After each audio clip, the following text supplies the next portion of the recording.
Hey, what's up, guys? And the Phase 4 Marvel train just keeps chugging along, and this time we stop at Morbius. Now, going in blind like most people seeing this, it wasn't really a good introduction to this character. After about the first half, it takes a quick left turn to the nearest wall full speed. So basically, this whole movie is about Morbius and his friend Milo, who both have some sort of blood cancer or something, with Morbius being a brilliant scientist who makes artificial blood that help him and Tyrese. Thanks, Tyrese. Can't wait for Fast 10. And Milo having all the money somehow. Never really was explained how he was Bruce Wayne rich, but movie. Morbius discovers there's a bat that eats blood to heal, I guess, and there was some loose wizard sleeve explanation for it. So the best thing he decides to do is better splice the DNA together, because that always makes things better. And without giving the rest of the movie away, he takes it and fixes all the ailments that him and Milo have. And Milo naturally wants to take it for himself, and when he gets a hold of it, it creates a rift between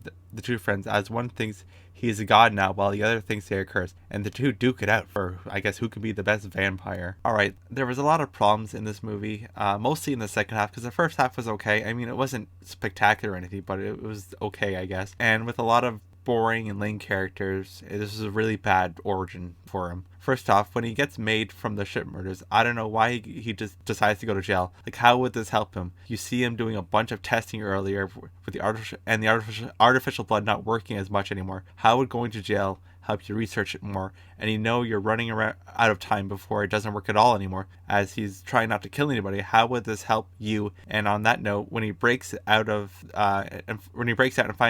he finds a counterfeit money making lab, basically a Deus Ex Machina moment, in because he was at the diner and he overhears this guy paying with counterfeit money, and the waitress figured it out it was counterfeit because she had some magic marker, I guess I can tell. Okay, I literally just almost burst out laughing in the stupidity of it, because she literally just like colored on it a little bit. It's like, yep, that's fake. The next thing is the worst characters in the movie, the cops. Tyrese and the other guy, I can't remember his name.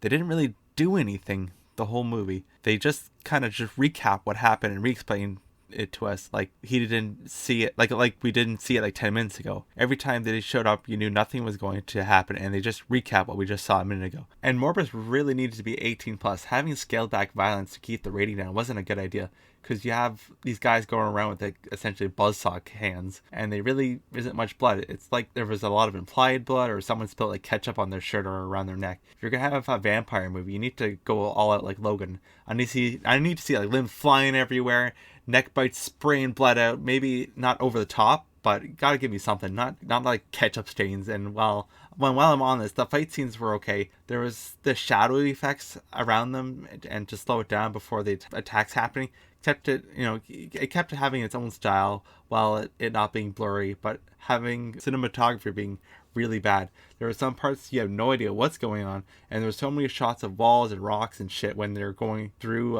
items or walls or whatever. Those kind of things shouldn't be in the background. Should be in the background, not covering up the characters. The whole conflict was stupid too. Like, Morbius doesn't want to kill people while Milo doesn't care, I guess. He kind of goes out of his way to kill a lot of unnecessary people, so I guess he's the bad guy, because up to the point he was kind of this meek kind of character that just kind of wanted to be left alone and get healed. A dying guy, and when he gets the vampire juice, he turns into Jack the Ripper, because movies needs a bad guy, I guess. The two friend archetypes split on ideologies is a nice format, and it does make a good movie, but there were so many other solutions. Like, Morbius works at a hospital, a research place. There's tons of blood bags anywhere. Like, he never had to kill anybody, and Milo has seemingly infinite monies. I'm sure getting a hold of blood wouldn't be hard for him either. So why would either of them have to go around killing anybody? Just made up problems so the movie had a reason for them to fight. This ending is probably one of the worst Marvel endings I've seen in a while.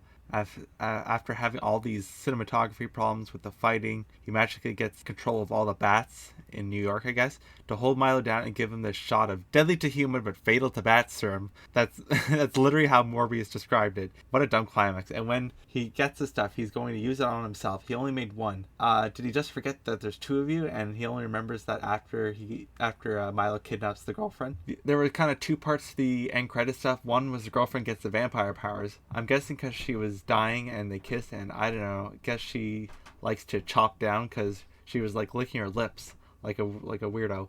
You're dying, but better get that rough kissing in. and now because she had some of his blood, she gets the powers. Something that really wasn't referenced or established at all. Maybe it is in the comics, but since this is your introduction to the character, you can't just rely on lore that no one's gonna read. But most people like myself won't read it, so you have to kind of establish things. Or it could have been that Morbius made the vampire juice. He made three, and the third one just kind of disappeared. I don't know what happened to it. Overall, this is a pretty disappointing movie. After such long delays for these Phase 4 movies, they're all just bad and going downhill fast. This movie had no real bad guy behind it, and when you have no real bad guy, you don't really have a movie. He went from just this dying, meek character to this mustache twirling psychopath murdering just everybody just because he could, and with a lot of unexplained events and things with things and poor choices from Morbius. This could be a movie that you could skip and you won't be missing much, and you can just catch up on VOD or whatever. You can always see it later. There's no real rush to go out and see this one because I think it might be pushed for later on, but I don't know how it's going to tie into maybe the Doctor Strange movie, or how it's going to tie with any other ones down the line. Anyways, comment below what you thought of it if you saw it, and thanks for listening.